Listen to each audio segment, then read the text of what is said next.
예, 고린도전서 강의 7째 시간 하도록 하겠습니다. 오늘은 고린도전서 4장 1절부터 21절에 있는 말씀을 1시간 안에 다 같이 이제 살펴보도록 하겠습니다. 우리가 이제 지난주에 고린도전서 이제 3장을 공부하면서 3장에서는 교회의 일을 어떻게 평가해야 할 것인가 여기에 대해서 이제 생각을 했습니다. 그러니까 우리가 이제 교회를 하게 되고 이 안에 이제 사람들이 있게 되고 이렇게 할 때 양적으로 그 다음에 질적으로 성숙함 이 세 가지 이 척도를 가지고 교회를 이제 평가를 해야 된다 이런 이야기를 이제 지난 시간에 했습니다. 이번 4장에서는 목회를 하는 그 사역자는 어떤 사람인가? 그래서 목사들에게 또 사역자들에게 주는 그와 같은 그 말씀을 우리가 한번 생각을 해보려고 합니다. 그래서 1절부터 6절은 이 교회를 치리하는 이와 같은 그 사역자들을 청직이라고 이야기하고, 그 다음에 이제 7절에서 13절은 세상과 천사들과 그 다음에 사람들에게 구경거리가 되는 그런 존재다. 이 사역자가 그렇다는 거예요. 맨 마지막으로는 성도들에게는 이 사역자가 영적인 아버지다. 지금 이렇게 바울이 자기 자신의 그 사역을 이야기하면서 그 사역자의 그 입장을 지금 이야기를 해주고 있습니다. 자, 그래서 궁극적으로 사도 바울이 여기 4장에서 사역자들에게 주고자 하는 그 메시지의 핵심은 뭐냐? 6절에 있는 말씀이에요. 사역자뿐만 아니라 성도들 모두가 우쭐대면 안 된다. 물론 사역자도 우쭐대면 안 되지만 성도들도 마음대로 사역자를 이렇게 판단하고 그리고 우쭐대면 안 된다. 성도들 역시 사역자를 바르게 판단해야 된다. 이와 같은 그 메시지를 지금 4장에서 이제 사도 바울이 우리에게 이제 주고 있습니다. 먼저 1절에서 6절에 나와 있는 신실한 청지기로서의 그 사역자가 어떤 건가 한번 성경을 통해서 살펴보도록 하겠습니다. 1절 가서 보니까 사람이 마땅히 우리를 그리스도의 사역자요 하나님의 신비들을 맡은 청지기로 여길지어다 이렇게 이제 기록을 하고 있습니다. 그러니까 성도들이 교회에서 이렇게 목회를 하는 그와 같은 사람들을 사역자로 생각을 해야 된다. 사역자 그렇게 이야기하면서 또 뭐라고 이야기하냐면 하나님의 신비들을 맡은 청지기로 그렇게 생각을 해야 된다는 거예요. 자, 그래서 바울은 자기를 포함해서 아볼로 그 다음에 베드로 우리 고린도 교회 안에 지금 문제가 생겼잖아요. 바울파, 아볼로파, 게바파 이렇게 여러 종류의 이와 같은 파당이 생겼는데 지금 바울이 무엇라고 이야기를 하느냐 하면 이와 같은 그 여러 사람들의 이 일을 하는 그런 사람들이 사역자다. 제가 누차 이야기하지만 사역자는 높임을 받는 존재가 아니다. 성경적으로 이야기하면 미니스터라고 하는 말은 남을 섬긴다는 뜻이에요. 남을 섬기는 사람이다. 남을 위해 봉사하는 사람이다. 그래서 고린도전서 3장 바로 그 전장에서 5절에도 바울이 뭐라고 이야기하느냐 하면 그런즉 바울은 누구며 아볼로는 누구냐 그들은 단지 주께서 각 사람에게 주신 대로 너희로 하여금 믿게 한 사역자들이니라. 사역자, 종이라 이제 성경이 그렇게 이제 이야기하고 있습니다. 제가 지난번에도 한번 이제 말씀을 드렸는데 이 미니스터라고 하는 뜻이 뭐냐 아주 쉽게 이제 말씀을 드리겠습니다. 어떻게 로마 시대예요. 로마 시대에는 함대들이 있었는데 그 함대가 나가서 이제 싸움을 하려면 그러면 배 밑바닥에 노예들이 들어가서 계속해서 노를 져야 됩니다. 노를 져야 돼요. 그렇죠? 그래서 위에서 전진하라 그러면 앞으로 노를 져야 되고 후진하라 그러면 뒤로 가도록 노를 지어야 되는 거예요. 그러니까 지금 여기 나와 있는 미니스터라고 하는 말이 바로 그거예요. 위에서 노를 지으라고 이야기하는 사람이 아니라 노를 지으라고 하는 그런 명령에 따른 밑바닥에서 이런 모든 일들을 감당하는 사람이 사실은 미니스터다. 지금 성경이 그렇게 이야기를 하고 있습니다. 자, 그 다음에 이제 또 하나는 뭐가 있냐 하면 이와 같은 그 그리스도의 사역자일 뿐만 아니라 목사는 하나님의 신비들을 맡은 청지기다. 지금 그렇게 이야기하고 있어요. 우리가 이제 성경을 통해서 청지기 이야기는 많이 들었을 줄로 압니다. 청지기는 여러 가지 것들을 관리하는 사람이에요. 근데 그 여러 가지가 자기 게 아니죠. 그렇죠? 주인이 자기에게 맡긴 것들을 성실하게 관리하는 사람이 성경은 청직이라고 이야기합니다. 그래서 우리 그리스도인들을 하나님의 청직이라고 이제 이야기해요. 우리가 가지고 있는 재산, 우리가 가지고 있는 아이들, 우리가 가지고 있는 뭐 학식, 탤런트 뭐 하던 모든 것이 우리 것이 아니라 하나님이 우리에게 주셔서 관리하게 하시는 그와 같은 것들이 이런 생각을 가지고 삶을 살아야 된다. 이런 그 설교를 우리가 과거에 많이 들었을 겁니다. 그래서 사역자들은 여기 나와 있는 것처럼 하나님의 청지기가 돼야 된다. 자기 것은 아무것도 없고 주인의 것을 잘 관리하는 그런 사람이 돼야 된다. 청지기에 대해서는 아마 여러분께서 창세기 39장에 요셉이 보디발의 청지기였다 이런 사실 이제 잘 알고 있을 겁니다. 또 여러분이 이 성경 말씀 이제 가서 보시면은 성경에 여러 종류의 청지기들이 이제 많이 나옵니다. 누가복음 16장에도 청지기 비유를 우리 예수님께서 말씀해 주신 것을 우리가 이제 볼 수가 있습니다. 자, 근데 여기 가서 보니까 청지기는 주인의 것을 이렇게 맡는데 주인이 맡겨주는 거를 1장 1절에 뭐라고 얘기하냐면 하나님의 신비라고 이야기해요. 그러니까 목회를 하는 사역자는 하나님의 것을 맡아서 관리를 해야 되는데 그 하나님의 것을 성경은 뭐라고 이야기하냐면 하나님의 미스테리라 그렇게 이야기합니다. 하나님의 미스테리. 미스테리는 하나님이 알려주셔야만 알 수 있는 진리예요. 그러니까 뭐 이 교회 목회자가 와서 뭐 청소도 하고 뭐 이렇게 할 수 있습니다. 근데 그게 주 목적이 아니에요. 그 사람을 청지기로 세우신 목적은 하나님께서 드러내 알려주시고자 하나님의 미스테리, 하나님의 이 신비들을 성도들에게 온전히 알려주는 것, 이게 목회자가 해야 될 그와 같은 사역이다. 성경이 지금 그렇게 이야기하고 있습니다. 성경에 가서 보시면 미스테리라고 하는 단어가 여러 차례 굉장히 많이 나와요. 미스테리. 우리 신약 성경에 이제 가서 보시면 마태복음 13장 11절 이런 데 가서 보시면 하나님의 왕국의 신비들에 대한 그런 이야기가 있어요. 신비. 그러니까 하늘의 왕국, 하나님의 왕국의 신비에 관한 그와 같은 이야기가 있습니다. 그러니까 목사는 하늘의 왕국이 뭐고 하늘의 왕국의 신비가 뭐고 이런 것들을 성도들에게 잘 올바로 가르칠 수 있어야 되는 거죠. 그 다음에 로마서 11장 24절에서 25절 가서 보시면 이스라엘을 이야기하면서 올리브 나무의 신비에 대해서 이야기하고 있습니다. 그러니까 이스라엘의 과거가 어땠고 이스라엘의 현재가 어땠고 앞으로 이스라엘이 어떻게 될 것인가, 이와 같은 것들을 목사가 제대로 가르쳐야 된다는 거죠. 그와 같은 이제 사역을 가졌다는 겁니다. 또 로마서 16장 25절, 에베소 3장 4절 가서 보시면 예수 그리스도의 신비에 대한 이야기가 있어요. 그러니까 예수님이 어떻게 처녀 탄생을 통해서 이렇게 성육신 하셔서 이 땅에 내려오셨는가, 예수님의 신비에 대해서 잘 가르칠 수 있는 그와 같은 사역을 해야 된다. 성경이 또 이야기하고 있고, 고린도전서 2장 7절은 하나님의 지혜의 신비에 대해 이야기하고 있어요. 하나님이 얼마나 놀라웠게 이 세상 온 우주 만물을 창조하시고 이 모든 것들을 운영하시고 지금까지 모든 것들을 관리하시는지 하나님의 그와 같은 그 지혜에 대해서, 신비에 대해서 가르쳐야 된다는 거죠.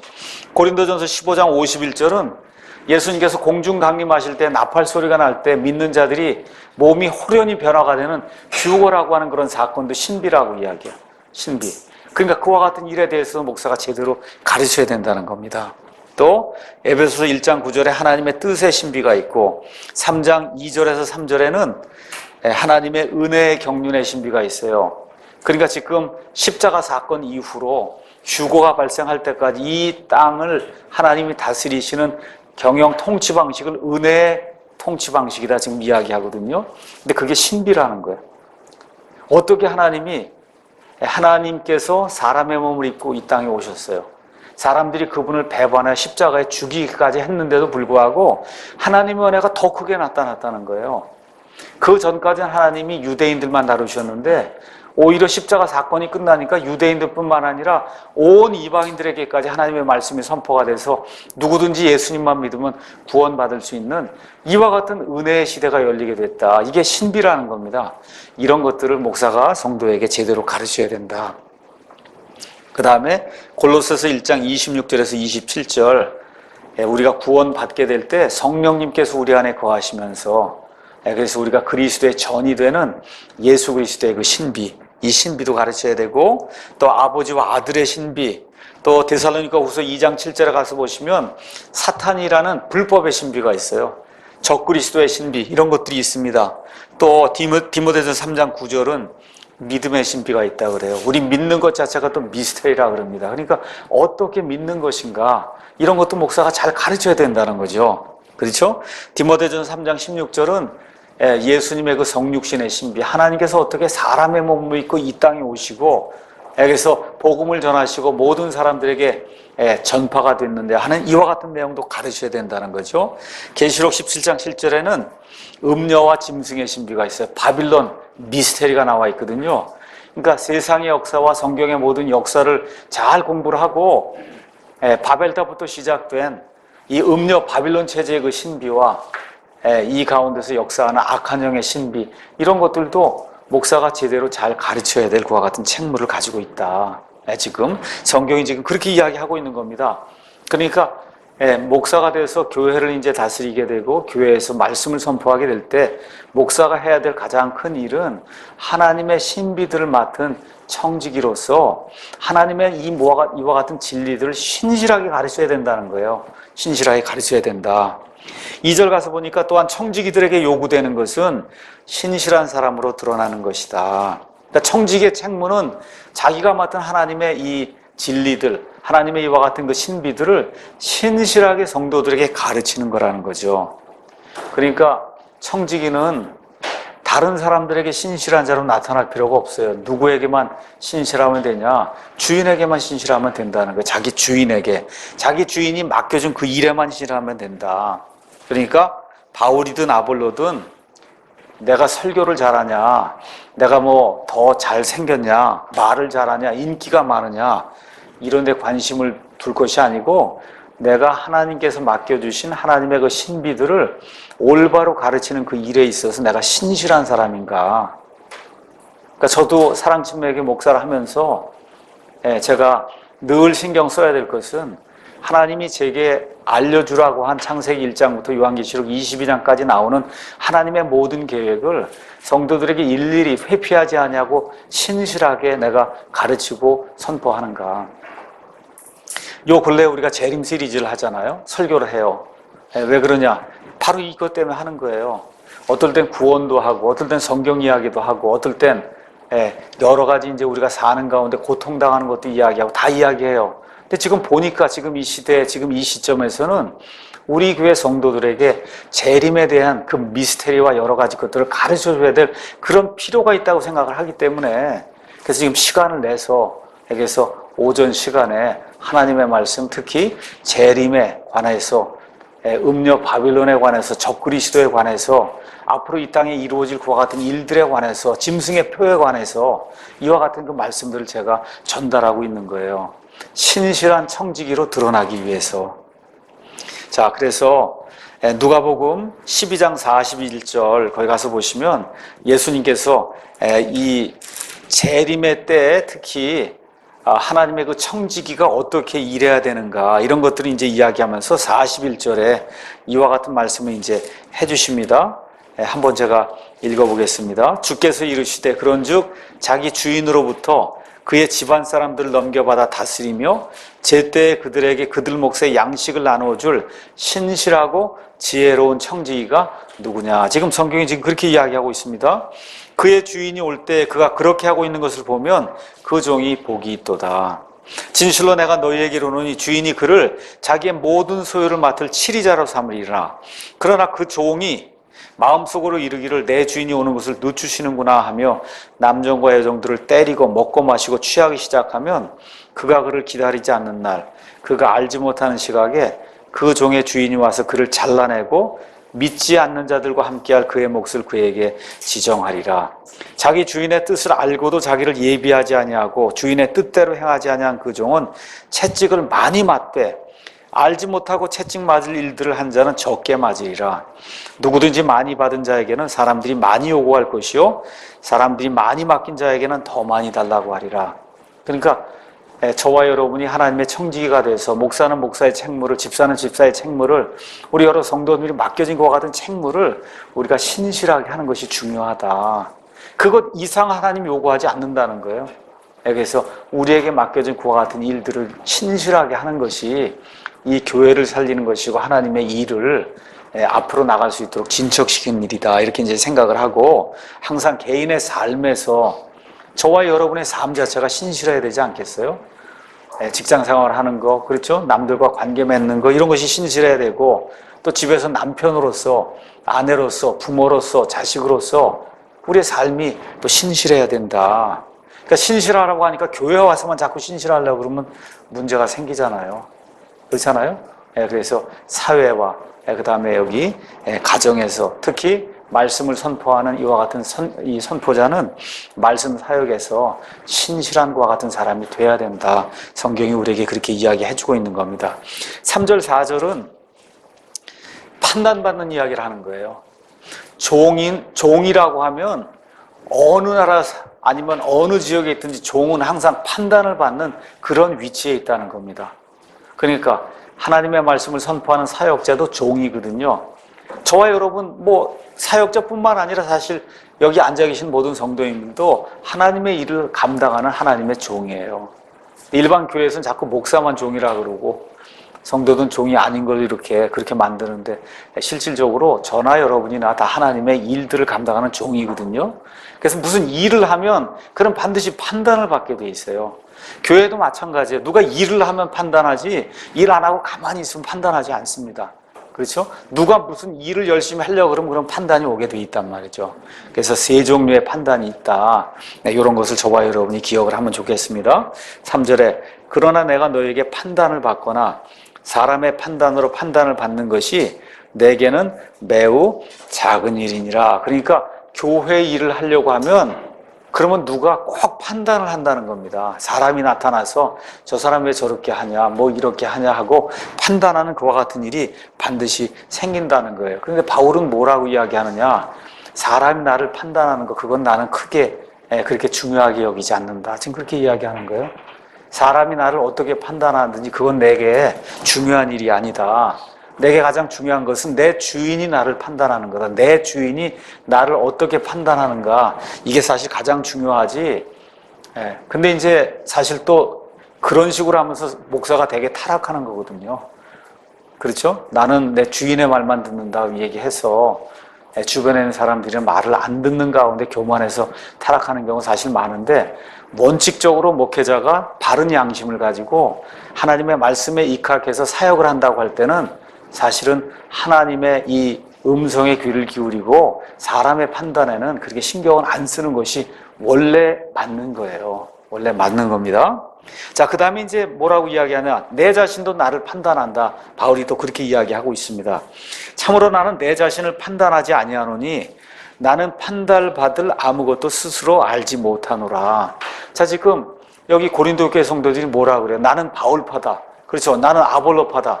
나는 지금 개바파다. 이렇게 이야기하고 하는데 너희들이 뭘 이렇게 판단하는데 사실 내가 내 자신을 이렇게 돌이켜보고 내 자신을 판단해봐도 나는 너에게 판단받을 만한 그와 같은 일이 하나도 없다. 지금 그 얘기를 하고 있는 거예요. 나를 높일 만한 어떤 그런 특별히 그런 근거도 없고 나를 낮출 만한 그와 같은 근거도 없다. 사실 내 자신이 하나님의 양심, 내 자신 하나님 앞에 내 양심을 꺼내놓고 볼 때 내 자신이 거리낄 것이 하나도 없다. 지금 바울이 그렇게 지금 이야기하고 있는 겁니다. 그러면서 뭐라고 썼냐면 그러나 내가 이렇게 내 자신을 판단할 것이 없이 양심이 깨끗하지만 그래도 이로써 내가 의롭게 되진 아니하였나니 오직 나를 판단하시는 분은 주시니라. 그러니까 사도 바울이 자기 자신을 돌아볼 때 판단받을 만한 양심의 거리낌이 되는 그런 것이 없었음에도 불구하고 그것 때문에 내가 하나님의 칭찬을 받거나 그런 건 아니다. 하나님께서 그것 때문에 나를 옳다고 의롭다고 여겨주시는 것은 아니다. 그러면서 자랑하지 않는 겸손한 모습을 여기 이제 보여주고 있습니다. 왜 그래요? 바울도 사람이기 때문에 유한하거든요. 그걸 지금 인정하는 거예요. 나도 사람이다. 내가 보기에 내 자신이 특별히 잘못한 게 없지만 그렇다 그래서 그것으로 인해 내가 의롭게 되는 건 아니다. 나도 연약한 사람의 하나이기 때문에 지금 그렇게 이야기하면서 4절에서 오직 나를 판단하시는 분은 주시니라. 그러니까 하나님의 판단이 가장 중요하다는 거예요. 하나님의 판단이 가장 중요하다. 자, 그러면서 여기서 지금 나오는 것이 뭐냐면 5절에 그러므로 주께서 오실 때까지 때가 이르기 전에는 아무것도 판단하지 말라. 판단하지 말라. 그렇게 이야기가 나오고 있습니다. 그러니까 바울이 지금 이야기하는 것은 교회의 어떤 사역자 아니면 어떤 사람의 일을 진짜로 평가하는 것은 언제 이루어지느냐? 예수님 오실 때 이루어진다는 거예요. 그러니까 그 일이 이루어지기 전에 뭐 바울이 더 크다, 뭐 아볼로가 더 크다, 게바가 더 크다, 누가 뭐 이런 거 이야기하는 건 소용이 없다. 지금 이야기하면서 마지막 심판 때에 하나님께서 판단하실 그 내용을 지금 바울이 여기서 이야기하고 있는 겁니다. 로마서 14장 바로 그 전에 가서 보시면 로마서 14장 10절에 이와 같은 이야기가 나옵니다. 로마서 14장에는 먹는 문제를 가지고 로마 교회에 이제 문제가 생겼어요. 채소만 먹어야 되냐, 고기만 먹어야 되냐, 그렇죠? 또 어떤 날을 더 귀중히 여겨야 되냐, 여기 추석이 돌아왔습니다. 뭐 추수감사절이 돌아왔습니다. 이런 날을 다른 날보다 조금 더 귀하게 여겨야 되냐, 아니면 모든 날이 다 같으냐, 이런 문제로 문제가 생기기 시작했습니다. 그렇죠? 이렇게 될 때 14장 10절, 내가 어찌하여 내 형제를 판단하느냐, 어찌하여 내 형제를 무시하느냐, 우리가 다 그리스도의 심판석 앞에 서리라. 우리가 다 믿는 우리가 다 휴거받은 이후에 그리스도의 심판석에 선다는 거예요. 기록된 바 내가 살아있음을 두고 맹세하노니 모든 무릎이 내게 굴복하고 모든 혀가 하나님에게 자백하리라. 주가 말하노라 하였느니라. 그리스도의 심판석에 서는데 거기 가서 보니까 누구 앞에 자백한다는 거예요? 내게 굴복하고 모든 혀가 하나님에게 자백한다니까 여기 그리스도의 심판석에 지금 누가 앉아 있어요? 그리스도가 앉아 있으니까 그리스도의 심판석이죠. 근데 사람이 와서 누구에게 회개 보고한대요? 하나님에게. 그러니까 그리스도가 누구예요? 하나님이시다 그 얘기예요. 하나님이시다. 그래서 개역 성경에 이런 다른 그런 성경들은 이걸 앞에를 하나님의 심판석으로 그렇게 바꿔놨거든요. 뭐 하려고 그래요? 그리스도가 하나님인 걸 가리기 위해서 그렇게 성경을 변개해 놨어요. 보세요. 그리스도의 심판석에 그리스도가 있어요. 저와 여러분이 그 앞에 가서 다 회개보고 하는데 그 앞에 가서 회개보고 하는 대상이 누구냐? 하나님이에요. 그럼 그리스도가 누구예요? 하나님이시잖아요. 그렇죠? 이렇게 돼야 성경이 이게 짝이 딱 맞는 건데 이와 같은 것들을 가리고 그리스도의 영광을 가리기 위해서 하나님의 심판석으로 성경 이렇게 고쳐놨습니다. 12절 그러므로 이와 같이 우리 각 사람이 자신에 관하여 하나님께 회개복을 하리라. 바로 이때 하나님이 내리시는 판단이 최종 판단이라는 거예요. 바울에게는 그게 가장 중요했다는 겁니다. 그리스도의 심판석에서 하나님께서 내리시는 그 판단, 그게 이제 가장 중요하다. 왜 그러냐? 거기서는 사람들의 모든 동기와 의도가 그대로 드러난다는 거예요. 이 땅에 사는 동안에는 사람이기 때문에 이거 버섯목이라 이거 뒤집어 보지 못할 그런 일이 굉장히 많습니다. 그렇죠? 우리가 이제 교회를 하면서 우리 지난해 같은 경우 교회 안에도 여러 가지 오해되는 그런 일들이 있고 사람들이 나가기도 하고 여러 가지 이런 일들이 있었어요. 이것뿐만 아니라 성경 사역을 하는 동안에도 여러 가지 오해가 돼서 사람들이 갈라서기도 하고 그런 일들이 여러 번 있었습니다. 근데 한 가지 분명한 것은 하나님의 심판석, 그리스도의 심판석 앞에 가서 서면 모든 사람의 동기와 의도가 적나라하게 다 드러난다는 거예요. 그러니까 그 앞에서 부끄러움 당하지 않도록 하면 된다는 겁니다. 그 앞에서 바울이 지금 얘기하는 게 그거예요. 그 앞에 그리스도 앞에 가서 회개복을 할 때 그 앞에서 부끄러움이 없으면 된다. 5절 가서 보니까 그러므로 주께서 오실 때까지 때가 이르기 전에는 아무것도 판단하지 말라. 사역자가 이걸 하냐 뭐 저거 하냐 이런 거 지금 어떤 사람이 더 크냐 어떤 사람이 더 작으냐 이런 거 판단하지 마라. 그분께서 어둠에 감추어진 일들을 빛으로 가져가 드러내시고 마음의 의도들을 드러내시리니 그때 각 사람이 하나님께 칭찬을 받으리라. 지금 내가 크다고 자랑하고 해봐야 소용이 없다는 거예요. 아무 소용이 없다. 언제? 예수 그리스도 앞에 가서 우리가 회개복을 할 때 하나님이 칭찬해 주시면 그때 저와 여러분이 진짜 칭찬을 받을 수 있는 거다. 그래서 이런 내용들을 이제 바울이 우리에게 이제 일러줍니다.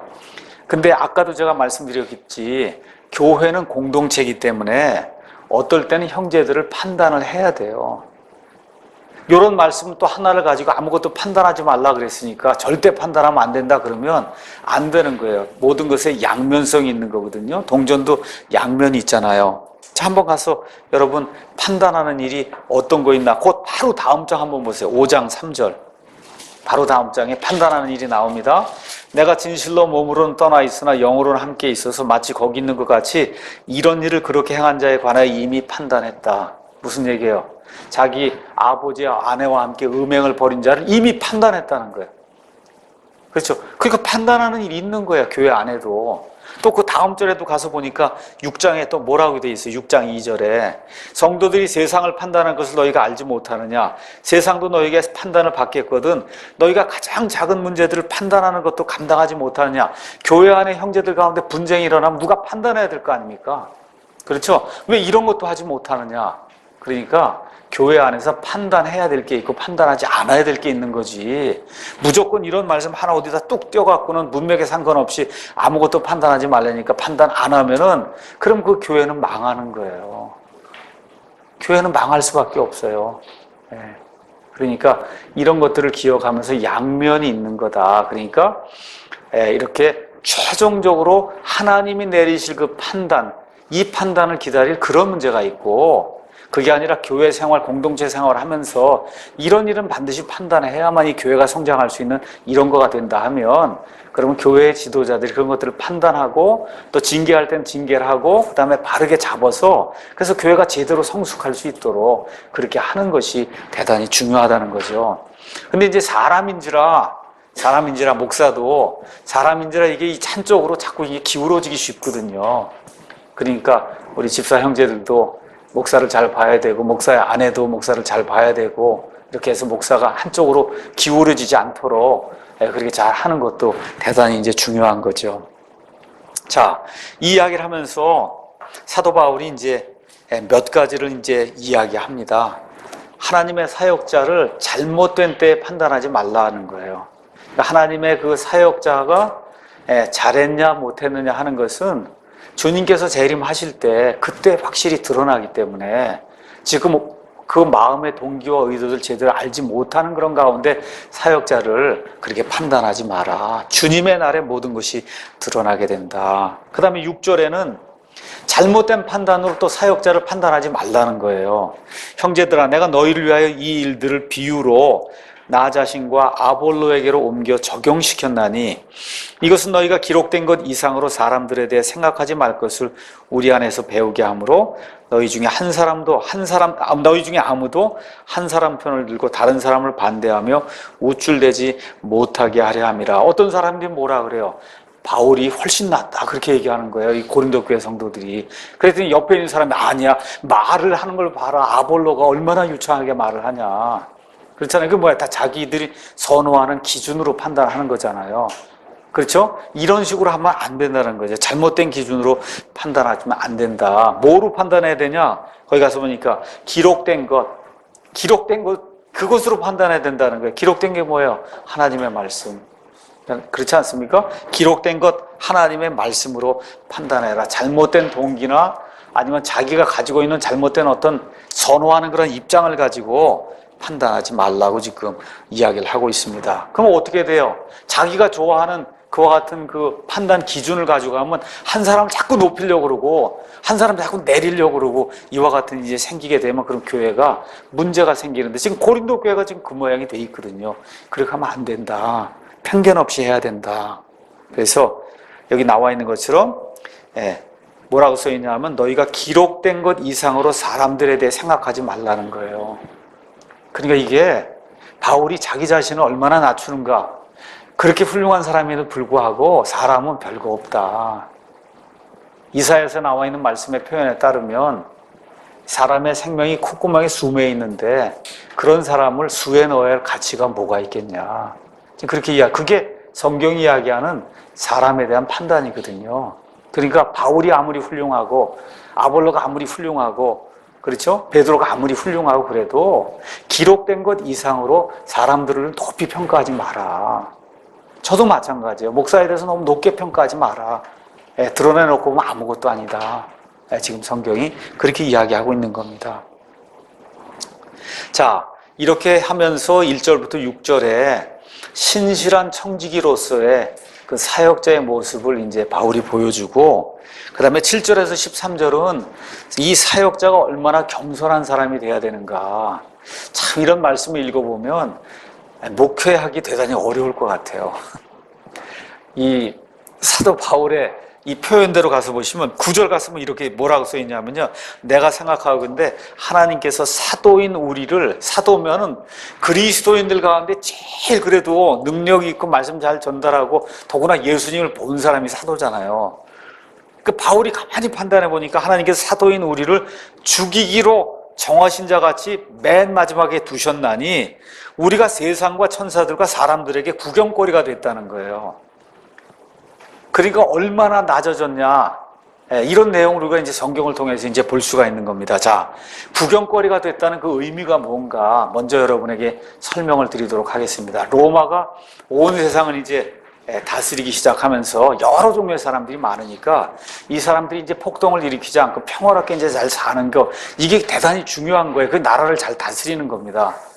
그렇게 해서 어떻게 했느냐, 극장을 많이 졌어요. 극장을 많이 짓고 또 운동 경기장을 많이 졌습니다.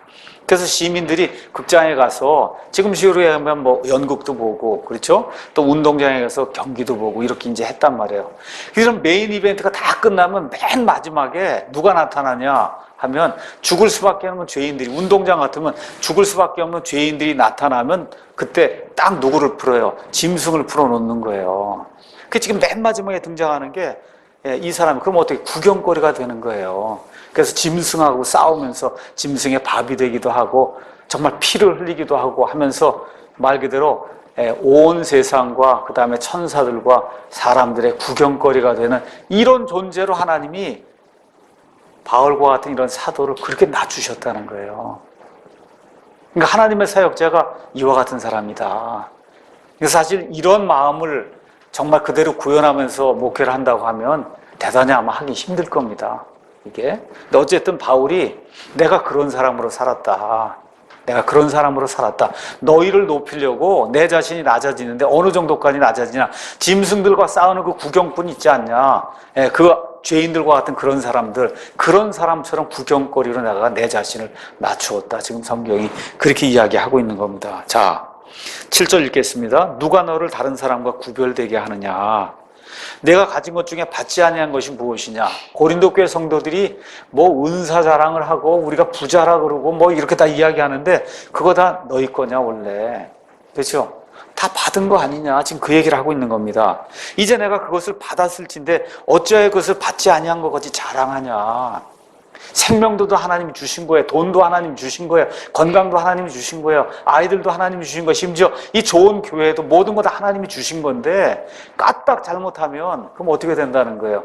이 모든 걸 다 내가 해서 얻은 걸로 그렇게 생각을 하는데 바울이 아니다. 그렇죠? 마치 너희가 왜 그것을 받지 않은 것처럼 너희 스스로 자랑하냐. 지금 바울이 그렇게 지금 이야기하고 있는 겁니다. 그러니까 사역자든 성도든 자기가 가지고 있는 모든 것, 지금 누리고 있는 그 모든 것, 그게 내 것이 아니다. 하나님이 주신 거라는 그런 생각을 늘 가져야 된다는 거죠.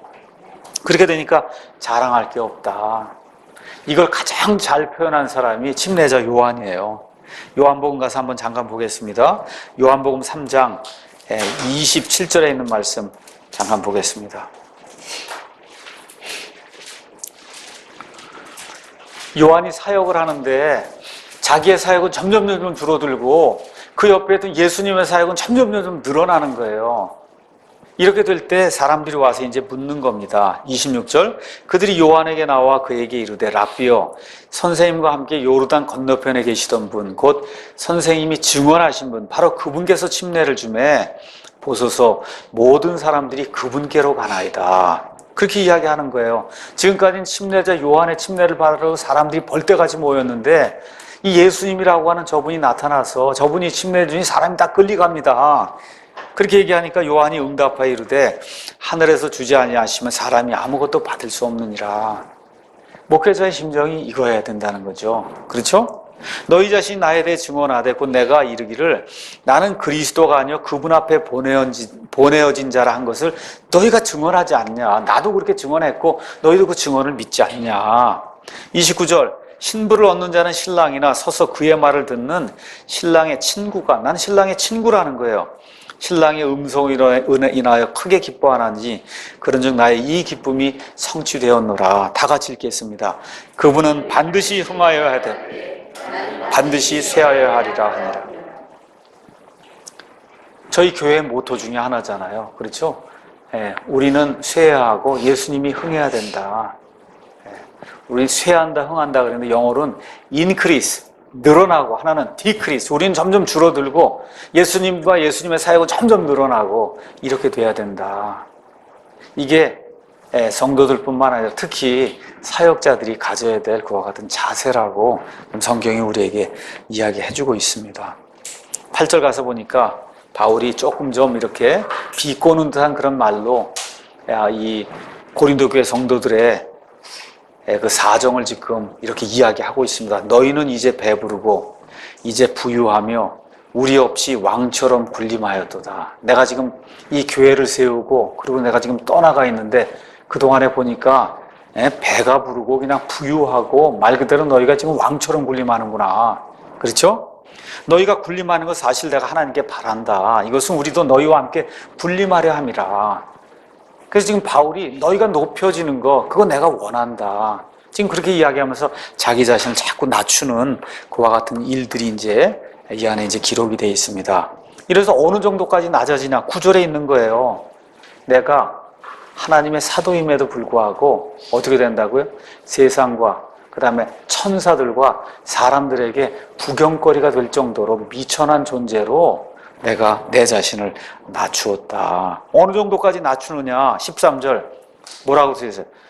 우리는 이날까지 세상에 오물같이 되고 모든 것에 찌꺼기가 되었노라. 야, 정말 이거 굉장하죠. 진짜 이런 방식으로 완전 찌꺼기가 되면 목회할 사람이 아마 없을 거예요. 그래도 성도들이 조금 인정도 하고 목사님 수고한다고 얘기하기도 하고 사례비도 주고 다 이러니까 이거 목회를 하지. 사도 바울처럼 자비랑 해가면서 그냥 높이려고 자기 자신은 오물과 같이 되고 찌꺼기가 되고 정말 이렇게 된다고 하면 목회할 사람 아마 찾아보기 어려울 겁니다.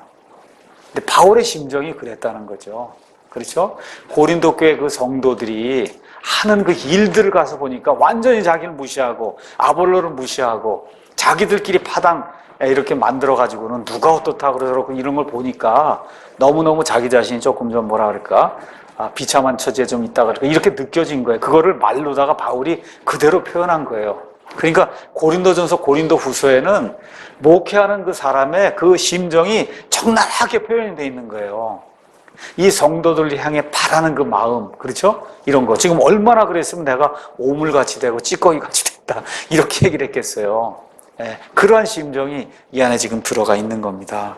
그러면서 바울이 또 뭐라고 이야기하나 10절에 우리는 그리스도로 인해 어리석은 자가 되었으나 너희는 그리스도 안에서 지혜롭고 우리는 약하나 너희는 강하며 너희는 존귀하나 우리는 멸시를 받는다. 11절 바로 현재 이 시각까지도 우리는 굶주리고 목마르며 헐벗고 매맞으며 일정한 거처가 없고 또 수고하여 우리 손으로 일하며 욕을 먹으나 축복하고 핍박을 받으나 그것을 참으며 비방을 당하나 간절히 권면하노니 우리는 이날까지 세상에 오물같이 되고 모든 것에 찌꺼기가 되었다.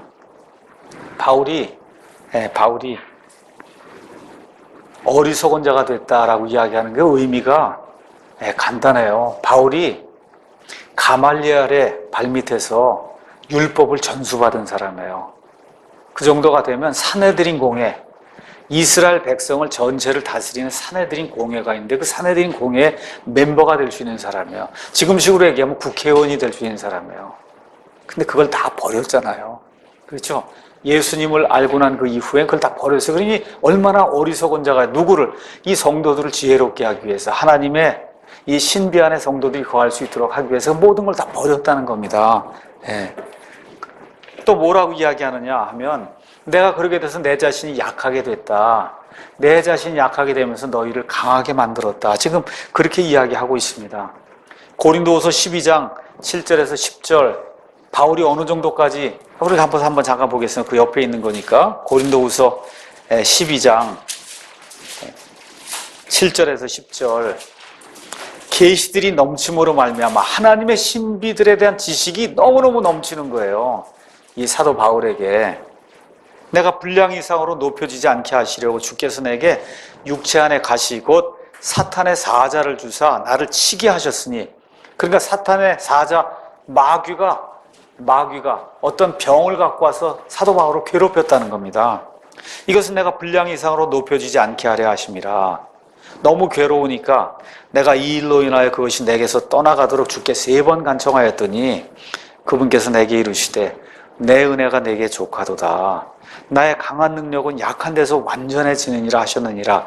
그러므로 내가 오히려 크게 기뻐하며 나의 연약한 것들을 자랑하리니 이것은 그리스도의 권능이 내 위에 머무르게 하려 함이라. 그러므로 내가 그리스도로 인하여 연약한 것들과 치욕과 궁핍과 핍박과 고난당하는 것을 기뻐하노니 내가 약할 그때에 내가 강하니라. 그래서 고린도 교회 그 성도들 위해서 이렇게 치욕도 당하고 궁핍도 당하고 고난도 당하고 심지어 구경거리가 되고 오물과 찌꺼기가 되는 이와 같은 지경에까지 내가 내려갔다.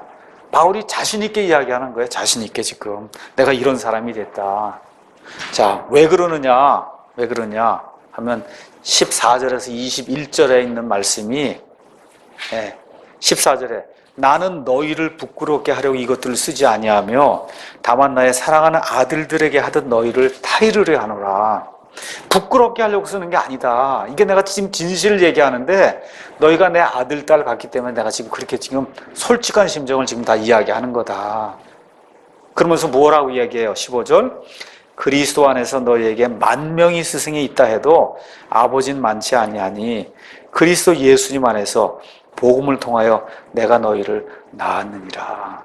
무슨 얘기입니까? 스승이 10,000명이 있을 수 있어요. 그러니까 사실은 아볼로도 그 스승 중에 하나거든요. 그러니까 바울이 그러는 거예요. 그 사람들이 무슨 일을 했든지 너희를 영적으로 낳은 사람은 나 하나다. 그렇죠? 그러니까 내가 너희의 아버지이기 때문에 자식들을 타이르듯이 내가 지금 이야기하고 있으니 아버지의 심정을 잘 이해하고 그것은 이 말에 따르라고 지금 바울이 간곡하게 지금 권면을 하고 있는 거예요. 그래서 자기가 고린도 교회 성도들을 영적으로 낳았음에도 불구하고 바울은 그들을 강제로 이렇게 지배하려고 하지 않았어요. 우리가 지난 시간에도 읽었던 말씀 제가 또 다시 한번 읽습니다. 고린도후서 1장 24절 우리는 너희의 믿음을 지배하는 자가 되려 하지 아니하고 오직 너희의 기쁨을 돕는 자가 되려 하나니 너희는 믿음으로 서느니라.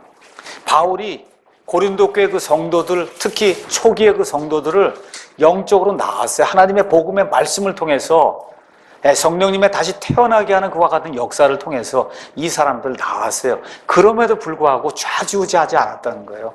이 사람들의 그 신앙의 양심을 좌지우지하지 않았다. 각 사람이 하나님 앞에 바로 설 수 있도록 그 사람들의 그 일들을 도와주는 그런 일을 했지 믿음을 지배하는 독재자와 같은 그와 같은 일을 하지 않았다는 겁니다. 여기 가서 보니까 사람이 예수 그리스도 안에서 태어나기 위해서는 2가지 요소가 있다. 복음이 있어야 된다는 거예요. 복음. 말씀이 있어야 사람이 태어날 수 있습니다. 그렇죠? 말씀이 있어야 된다는 거예요. 그 다음에 이 말씀이 역사하게 될 때 이 하나님의 영께서 사람을 다시 태어나게 하신다고 요한복음 말씀이 우리에게 이야기를 해주고 있습니다. 이 이야기를 하면서 바울이 뭐냐? 나는 옆에서 그걸 본 아버지에 지나지 않는다. 나는 통로에 지나지 않는다. 지금 그렇게 자기 자신을 낮추는 그와 같은 모습을 볼 수가 있습니다. 그래서 우리가 아이를 낳으면 그럼 아이가 학교도 가고 또 아이를 보호해주는 그런 사람도 여럿 있을 수 있지만 아이의 아버지와 어머니는 하나뿐이 없는 거거든요. 그렇죠? 그러니까 고린도 교회 성도들에게 자신 있게 이야기하는 거예요. 누가 와서 무엇라고 이야기해도 내가 너희를 낳았다. 내가 너희의 영적인 아버지다. 이렇게 뭘 낳았다고 하는 게 사실 아버지라고 하는 게 예수님의 그 표현에 따르면 땅에 있는 자를 아버지라고 부르지 말라 그랬거든요. 우리 예수님께서 땅에 있는 자를 아버지라고 부르지 말라. 그러니까 사실은 아버지라 불리는 게 이게 안 좋은 거예요. 그러니까 지금 사실 여기도 바울도 내가 아버지라고 얘기하니까 내가 너희를 낳았다고만 얘기하잖아요. 그렇죠? 근데 내가 너희를 낳았다고 하는 이런 표현이 사도 바울의 서신서에 여기 하나뿐이 없어요. 내가 너희를 낳았다. 그러니까 이 고린도 교회 성도들이 무진장 애를 이렇게 태우고 속을 썩였는데 바울이 또 그들을 엄청 사랑했다는 걸 우리가 이제 알 수가 있습니다. 자, 그 다음에 이제 16절 가서 보니까 그러므로 내가 너희에게 간청하노니 너희는 나를 따르는 자들이 되라. 다시 말해 사도 바울은 모범이 되는 아버지였다는 거예요. 우리 자식들은 아버지와 어머니를 닮지 않습니까? 근데 바울이 나를 따르라. 참 이거 목사가 이 말하기는 대단히 어려운 말이에요. 아마 저도 평생 아마 죽을 때까지 내가 목회를 언제까지 할지 몰라도 여러분에게 설교하면서 나를 따르는 자리 그런 말은 아마 못할 겁니다. 못하거든요. 지금 바울이 얼마나 그 사람들을 사랑하고 또 하나님의 영 안에서 충만함을 입었는지 나를 따르는 자들이 되라. 지금 그렇게 지금 권면하고 있습니다. 대담한 말이에요. 또 고린도전서 11장 1절에도 그 말씀이 그대로 또 나와 있습니다. 내가 그리스도를 따르는 자가 된 것 같이 너희는 나를 따르는 자가 되라. 얼마나 담대하면 이와 같은 말씀. 왜 그래요? 양심에 거리끼는 게 하나도 없는 거예요. 양심에 거리끼는 게 하나도 없어. 왜 그래요? 너무 사랑스러운 아이들 같으니까 아버지가 자식들 권면하듯이 너희는 정말 나를 따르는 자가 되라. 지금 그렇게 권면하는 모습을 우리가 성경을 통해서 이제 볼 수가 있습니다. 또 17절, 아버지는 좋은 교사가 되어야 된다는 거죠. 이런 까닭에 내가 나의 사랑하는 아들이요 주 안에서 신실한 자인 디모데를 너에게 보내었나니 내가 모든 것에서 모든 교회에서 가르치는 대로 그가 너희에게 그리스도 안에 있는 나의 길들을 생각나게 하리라. 그러니까 또 좋은 아버지로서 좋은 교사의 역할을 했다는 거예요. 좋은 교사의 역할을 했다. 그래서 뭐를 생각해야 되냐 하면 그리스도 안에 있는 나의 길들을 생각해야 된다. 바울이 가르친 것이 그게 하나님 말씀이라는 거예요. 얼마나 멋있는 말이야. 자기가 이 말씀들을 가르치고 내가 가르친 거에 오류가 없다고 얘기하는 거예요. 그러면서 디모데가 가서 똑같은 것들을 가르칠 거다. 그때 그리스도 예수님 안에 있는 그 동일한 것들, 그것을 반드시 생각을 해야 된다. 그래서 이 교회 안에는 가르침이 하나가 있어야 돼요. 우리 교회는 목사가 있는 교회를 합니다. 전 목사가 없는 교회 얼마든지 인정해요. 건물이 있는 교회를 해요. 이런 교회 자꾸 와서 목사가 왜 있느냐 그러고 그렇죠. 왜 건물이 있어야 되냐 그러면 안 되잖아요. 그렇지 않습니까? 한 목소리 하나를 내야 되는데 참 요새 안타까운 것들이 교회 나가시는 그런 분들이 있다는 얘기를 들었는데 왜 누가 누구를 가르치냐 그러고 이런 얘기를 한다 그런 얘기를 듣고 야 이게 참 어떻게 된 건가. 우리는 그런 걸 하는 교회예요. 목사가 성도들을 가르치는 그런 교회. 여기 와서 열심히 배우더니 갑자기 어떻게 됐는지 이제 누가 누구를 가르치냐 그러고 이렇게 이야기하는 이런 사태가 발생하는 걸 보고 참 안타깝더라고요. 이게 교회는 한 가르침이 있어야 돼요. 가르침이 여러 개 되면 큰 문제가 발생합니다. 큰 문제가 발생해요. 에베소서 그 옆에 있는 말씀 한번 잠깐 보겠습니다. 에베소서 4장에 가서 보니까 무엇라고 기록이 되어 있냐. 4장 3절에 화평에 매는 띠로 성령이 하나 되게 하신 것을 힘써 지키라. 두 개가 아니에요. 하나. 너희를 부르심에 한 소망 안에서 너희가 부르심을 받은 것 같이 한 몸과 한 성령이 있고 한 주와 한 믿음과 한 침례가 있으며 한 하나님이 계신다. 이 예수님을 믿는 것은 이 지역교회 안에서 특별히 하나가 돼야 되는 거예요. 우리의 믿음이 하나가 돼야지 이게 여러 개가 되면 그럼 교회가 존재할 수가 없습니다. 존재할 수가 없어요. 다만 하나님께서 교회를 어떻게 하느냐에 대해서는 많은 그와 같은 여유와 폭을 주셨어요. 그러니까 목사가 없는 교회 가능한 거예요. 건물이 없는 교회 가능한 거예요. 얼마든지. 그러면 자기가 원하는 그 영혼의 자유를 따라 그런 교회를 하면 되는 거예요. 네. 그래서 우리 교회 안에서는 우리는 이와 같은 체제를 가지고 하나님의 말씀을 선포하는 것이 이 시대에 가장 적합하다고 생각을 하고 목사가 있는 교회, 건물이 있는 교회 이런 교회를 지금 하고 있는 거거든요. 그렇기 때문에 이런 모든 것 안에서는 모든 것이 성도들이 같아야 된다. 이게 갈라놓아서 예수님 믿는 그와 같은 근본 교리 중에 뭐 환난을 통과해야 된다고 어떤 사람이 들어와서 자꾸 환난을 통과해야 된다고 그러면 그럼 교회 안에 문제가 생기거든요. 왜 그래요? 성경 전체를 살펴볼 때 우리는 환난 통과를 안 한다고 믿고 있는데 자꾸 그걸 들고 와서 문제를 일으키면 어려워지는 거예요. 킹제임 성경 우리가 쓰고 있는데 자꾸 와서 개혁 성경도 쓰면 어떠냐 그러면 이 곤란해진다는 거죠. 그렇지 않습니까? 안 된다 이런 일들은. 그러니까 바울이 내가 좋은 아버지로서 또 좋은 교사로서 그리스도 안에 있는 모든 길들 너에게 보여줬다. 이걸 기억해라. 지금 그렇게 이야기하고 있습니다. 자, 그래서 바울의 가르침의 핵심은 뭐냐 하면 은혜의 복음을 선포하는 거예요. 바울은 은혜의 복음, 죽을 때까지 은혜의 복음만 선포한 거예요. 구원 받은 것도 은혜고, 그 이후에 사역을 맡은 것도 은혜고, 사역을 진행하면서 여러 가지 핍박을 당하면서 고난을 당하면서도 복음을 전한 것도 은혜고, 심지어 로마 감옥에 갇힌 것도 은혜고, 처음부터 끝까지 은혜라는 거예요. 그래서 은혜를 벗어난 다른 것을 전하는 것은 그건 저주받은 거다. 우리 교회도 똑같습니다. 은혜로.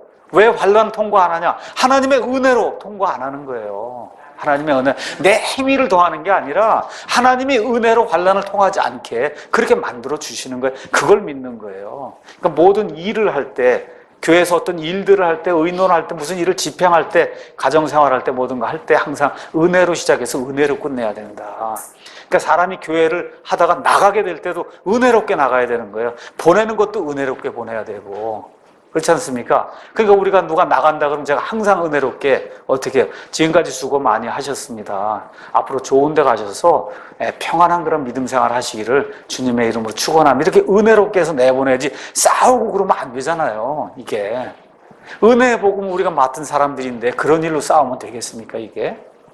그러니까 상식적이고 이성적인 이런 방법으로 우리가 교회를 운영을 해야 된다.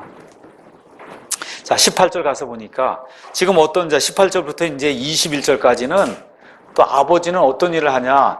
자식들이 잘못하면 징계하잖아요. 훈련시키잖아요. 그렇죠? 바로 잡잖아요. 이렇게 바로 잡아주는 그와 같은 아버지의 역할을 지금 바울이 쓰고 있습니다. 지금 어떤 자든 내가 너희에게 가지 아니할 줄로 생각하고 우쭐대고 있도다.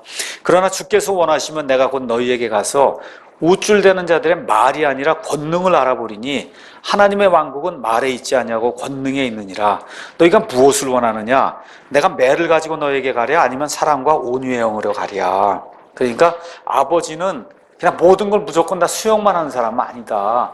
훈련하고 바로 잡아주는 그와 같은 좋은 훈련 교사가 되어야 된다는 거죠. 아이들이 말 안 듣고 자기 뜻만 펼치면 그거 그대로 내버려두면 망나니가 되거든요.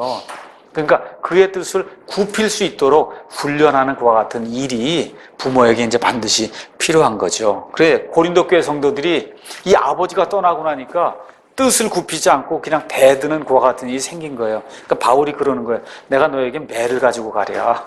그죠? 그런 거예요. 내가 너에게 매를 가지고 가랴. 아니면 여기 나오면 사랑과 온유의 영으로 내가 너에게 가랴. 니들 한번 잘 생각해봐라.